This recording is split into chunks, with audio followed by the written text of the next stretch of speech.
Joshua Williamson begins a very solid new tale for Oliver Queen and his family, picking up the threads from Dark Crisis on Infinite Earths and dropping Oliver into a familiar yet very different situation. I'm actually amazed at how many threads Williamson balances through just 20 pages. You got Oliver setting up on a space island in the multiverse, the Arrow family searching for him, Leanne finally getting reunited with her father after almost 2 years, fulfilling a story that began in a tie-in for Infinite Frontier, and then also hinting at Amanda Waller's overarching story that's building in the background in a lot of these Dawn of DC titles. The book doesn't feel overstuffed despite any of this. William balances it all so well and gives it a grand sense of scale, while also bringing it back down to reality with the Arrow family, similar to how he's handling Superman over in his ongoing. It also feels greatly rewarding as someone who's been keeping up with Green Arrow's story and his family's story through the entirety of Infinite Frontier and the Dark Crisis stories. I'm really excited for Williamson to get into the meat of the story next issue, as well as more of the Oliver-Leanne pairing, since that's a quite cool dynamic and I can't wait to see more of it. Sean Isaacs tackles Oliver's return with some wonderfully colourful artwork that makes great use of Oliver and his family's bow and arrow gimmicks, but I enjoy it was more character focused with the art, capturing Roy and Leanne's emotional return really well. Oliver's new space costume looks fantastic as well, and I like that it's sort of an updated version of his island costume, only this time it's more high tech. Green Arrow issue 1 was a very solid opening to Joshua Williamson's time on the book, settling a lot of outstanding plot threads and deep cuts while beginning some exciting and refreshing new ones that will no doubt set the stage for a lot of the upcoming Dawn of DC storylines. I am going to give this issue a 10 out of 10.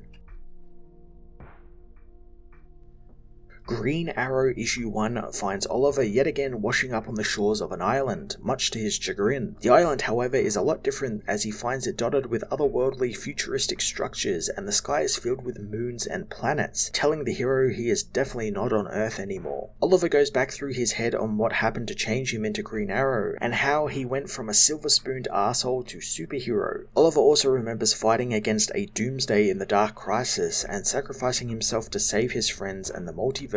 In Gotham, Roy, Dinah, and Connor pursue an armored car. Connor thinks that his father is really dead, but Dinah reminds him what Mr. Terrific told them. Something grabbed Oliver on the League's return to Earth and left no trace behind. Dinah knows that if they lose one Green Arrow, they found another in Connor returning, and that can't be a coincidence. Connor asks if Roy thinks that this lead will turn up something, and Roy mentions that Red Hood told him that he found fingerprints that matched, and the fact that the armored car is now trying to flee from them says something. The car stops and the goons pour out of the back, wanting to see if arrows can beat bullets. Dinah is more than happy to see as Red Arrow and Green Arrow attack, and Black Canary blasts the men with her sonic cry. Roy spots one of the men trying to flee down a nearby alleyway, but before he can fire his arrow at him, a being in a cat mask takes the man down. Roy asks the woman what her name is, learning that it's Cheshire Cat, as she throws one of Roy's arrows at the goon sneaking up on him. Connor apprehends the man, asking if Cat has run into this crew before, and the woman says she has, and they are all just henchmen without a leader, and they run around looking for trouble when the Joker or the Riddler don't hire them. Roy asks how they are back on the streets, prompting Cat to tell her to try and figure out why the cops don't come into Alleytown. However, now maybe their colourful costumes will draw attention to the problem. Cheshire leaves, thanking them for the team up, as Roy tells the girl that she first threw her first ninja star when she was 2, and he couldn't have been more proud of her. Cheshire pretends to not know what he's talking about, but Roy knows that it's Leanne, his daughter, telling her that she loved Halloween, but not the candy, only the part where she got to dress up in a costume. He remembers how they would always watch action movies together, and how her being taken from him when she was just 5 years old almost ruined him, but he knows that this woman is his daughter and he has been looking for her for a very long time. Roy understands if she isn't ready, not caring how she came back, only that she is back now, and while she doesn't have to come with them right now, he wants her to know that whenever she is ready, she will have a home waiting for her. Leanne hugs her father, reuniting with her family. Roy asks her if anyone else knows that she's back, and she says that her mother knows, but she sought out her father since they will not let her be a family again. Roy wants to know who they are, as suddenly Connor and Leanne are teleported away. Leanne tells Roy to go and find Amanda Waller as they disappear from the alleyway. Roy grabs his daughter's mask, demanding to know where Amanda Waller is. Leanne, meanwhile, finds herself teleported to a futuristic city, where time Manhunter attacks her. The robot demands that she come with him, but his head is destroyed by a chainsaw arrow fired by Green Arrow. Oliver gets Leanne to follow him as more Manhunters arrive, pursuing the heroes. Green Arrow takes all three of them out, telling Leanne that he knows exactly who she is, since he knew she would be coming. He shows her a teleporter, telling her that this is some sort of multiversal teleporter, and it was the one that brought him there, and it brought her there as well. She asks if they can use it to get back, but Oliver shoots the teleporter, smashing it to pieces. Leanne demands to know why she did that, since she has to get back and tell her father the truth about why they keep being pulled apart. Oliver says he isn't interested in that, since there is only one truth, that they can never go home.